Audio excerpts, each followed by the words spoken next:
வணக்கம். என்னைக்காவது இப்படி யோசிச்சிருக்கீங்களா? ஒரு சின்ன தப்பு, ஒரு நொடி வர கோவம், மணிக்கணக்கா நீங்க கஷ்டப்பட்டு செஞ்ச வேலையை அப்படியே வீணாக்கின அனுபவம் உங்களுக்கு இருக்கா? அந்த ஏமாற்றத்தை எப்படி ஒரு ஃபோக்கஸா, ஒரு ஆற்றலா மாத்துறது? இந்த கேள்விக்கான பதில ஒரு சூப்பரான பழங்கால கதை மூலமா நாம இன்னைக்கு பார்க்க போறோம். இப்போ இது கொஞ்சம் இமேஜின் பண்ணி பாருங்க. ஒரு முக்கியமான ப்ராஜெக்டோட கடைசி நிமிஷத்துல இருக்கீங்க. அப்போ பார்த்து ஒரு சின்ன மிஸ்டேக், அவ்வளவுதான். மொத்த கவனமும் சிதறி கோபம் தலைக்கு ஏறி செஞ்ச வேலையை அழிச்சிடலாமான்னு தோணும். டென்ஷன்ல இருக்கிற பல ப்ரொஃபஷனல்ஸுக்கு இது தினமும் நடக்கிற ஒரு போராட்டம். வாங்க இதிலிருந்து வெளியே வர்றதுக்கு ஒரு வழியை கண்டுபிடிப்போம். சரி, வாங்க ஒரு கைவினைஞரோட கதைக்குள்ள போலாம். அவரோட திறமைக்கு அளவே இல்ல. ஆனா அவர்கிட்ட இருந்த ஒரே ஒரு குறை, அவரோட மொத்த திறமையும் சிறைப்பிடிச்சு வச்சிருந்தது. அவர் ஒரு சாதாரண கொள்ளன் கிடையாதுங்க, ஒரு ஆர்டிஸ்ட் மாதிரி. அவரோட பற்றையிலிருந்து வர்ற ஒவ்வொரு கத்தியும் ஒரு கலைப்படைப்பு. அந்த வேலைப்பாட்டை பார்த்து பெரிய பெரிய ராஜாக்கள், வீரர்கள் எல்லாரும் ஆச்சரியப்பட்டு போவாங்க. ஆனா இங்க தான் ஒரு பெரிய சிக்கல் ஆரம்பிக்குது. அவரோட திறமைக்கு ஈக்குவலா அவரோட கோவமும் பயங்கரமா இருந்துச்சு. வாரக்கணக்கா உழைச்சு தான் உயிரை கொடுத்து செஞ்ச ஒரு கத்தியில ஒரு சின்ன பிழை வந்தா கூட யோசிக்கவே மாட்டார். ஒரே நொடியில அதை உடைச்சு போட்டுடுவார். அவரோட திறமையே அவரோட கோவத்துக்கு கைதியாயிடுச்சு. விரக்தியோட உச்சத்துல இருந்த அந்த கொள்ளன் தன்னோட வாழ்க்கையவே மாத்தப் போற ஒரு திருப்புமுனைய சந்திக்கிறார். அதுதான் ஒரு ஞானமுள்ள குரு கொடுத்த அந்த சேலஞ்ச். அப்பதான் அவருக்கு ஒண்ணு புரியுது. உண்மையான வெற்றிங்கிறது கையில இருக்கிற திறமையில மட்டும் இல்ல, அது நம்ம மனசோட அமைதியில இருக்குன்னு. அந்த அமைதியை தேடிதான் அவர் அந்த குருவோட கால்ல போய் விழுறார். அந்த குருவோட சேலஞ்ச் ரொம்பவே வித்தியாசமா இருந்துச்சு.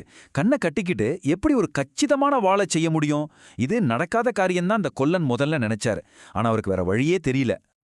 ஆனா இங்கதான் ஒரு மேஜிக்கே நடக்குது. அவர் கண்ணை மூடுனதும் அவரோட உள்பார்வை திறந்தது. கோபத்தை தூண்டுற எந்த வெளி விஷயமும் கண்ணுக்கு தெரியாததால அவரோட மனசு அப்படியே அமைதியாயிடுச்சு. சுத்தியோலோட சத்தம், அந்த இரும்போட சூடு, இதுல மட்டுமே அவர் முழுசா கரைஞ்சு போனார். ரிசல்ட் என்ன தெரியுமா? அவரே எதிர்பார்க்காத ஒண்ணு. இதுக்கு முன்னாடி பல தடவை முயற்சி பண்ணியும் செய்ய முடியாத ஒரு பெர்ஃபெக்டான வாளை இப்போ கண்ணை கட்டிக்கிட்டு செஞ்சு முடிச்சார். இதுதான் அவரோட லைஃப் டைம் பெஸ்ட் ஒர்க். இங்க தான் அந்த குருவோட விஸ்டம் ஒளிஞ்சிருக்கு. உண்மையான மாஸ்டரிங்கிறது வெறும் ஸ்கில்ல மட்டும் இல்ல, அது அந்த நொடியில பிரசன்ட் மொமெண்ட்ல வாழ்றதுல இருக்கு. நம்ம மனசு ஒரு விஷயத்துல முழுசா மூழ்கும்போது கோபத்துக்கோ கவலைக்கோ அங்க இடமே இல்ல. சரி, இந்த கதையெல்லாம் ஓகே. இதுல இருந்து கிடைச்ச பாடத்தை நம்மளோட டெய்லி லைஃப்ல, குறிப்பா நம்ம வேலையில எப்படி யூஸ் பண்றது, அதுக்கான ஒரு ஃப்ரேம்வொர்க்கை இப்ப பார்க்கலாம். இதை நாம பிளைண்ட்ஃபோல்டு பிரின்சிபல் இல்லைன்னா தமிழ்ல மனத்திரை தத்துவம்னு சொல்லலாம். அந்த கொள்ளன் எப்படி துணியால கண்ணை கட்டிக்கிட்டு கவனச்சிதறல தடுத்தாரோ, அதே மாதிரி நாமளும் ஒரு மென்டல் பிளைண்ட்ஃபோல்டு உருவாக்கி நம்மள டென்ஷன் ஆக்குற எண்ணங்களை தடுத்து செய்யற வேலையில முழுசா மூழ்கலாம். இத பண்றது ரொம்ப சிம்பிள். வெறும் 3 ஸ்டெப்ஸ் தான். 1, எது உங்களை டென்ஷன் ஆக்குதுன்னு கண்டுபிடிங்க. அது ஒரு கடுப்பான இமெயிலா இருக்கலாம். 2வது, அந்த மனத்திரையை யூஸ் பண்ணுங்க. ஒரு நிமிஷம் வேலையை நிறுத்திட்டு கண்ணை மூடி அந்த இமெயில மனசுல இருந்து தள்ளி வைங்க.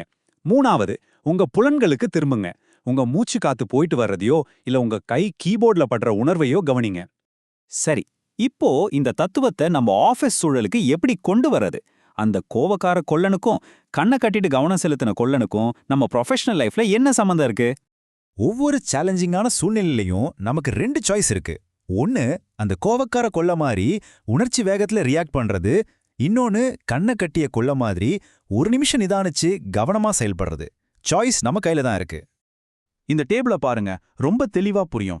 கவனிச்சிங்களா? 2 சூழ்நிலையிலையும் ட்ரிகர் ஒண்ணுதான், ஒரு சின்ன தப்பு. ஆனா எதிர்வினை மனநிலையில நம்ம செயல்பாடு கண்ட்ரோல் இல்லாத கோபமா வெடிக்குது. அதோட விளைவு வேலைப்பாழாகுது. ஆனா ஒருமுகப்படுத்தப்பட்ட மனநிலையில அதே தப்புக்கு நம்ம செயல்பாடு ஒரு சின்ன பிரேக்கா இருக்கு. அதோட விளைவு ஒரு தரமான வேலை. இந்த ஒரு சின்ன இடைவெளி தான் வெற்றிக்கும் தோல்விக்கும் உள்ள வித்தியாசம். இந்த பேச்சை முடிக்கும் போது நான் உங்ககிட்ட ஒரு கேள்வி கேட்கிறேன். இன்னைக்கு எந்த ஒரு வேலைக்கு உங்க மனத்திரையை நீங்க யூஸ் பண்ண போறீங்க? எந்த வேலையில உங்க கோபத்தை ஜெயிச்சு உங்க கவனத்தை குவிக்க போறீங்க? அந்த ஒரு வேலையை தேர்ந்தெடுங்க. உங்க கவனத்தை ஒருமுகப்படுத்துங்க. உங்க உண்மையான திறமைய வெளிப்படுத்துங்க. நன்றி.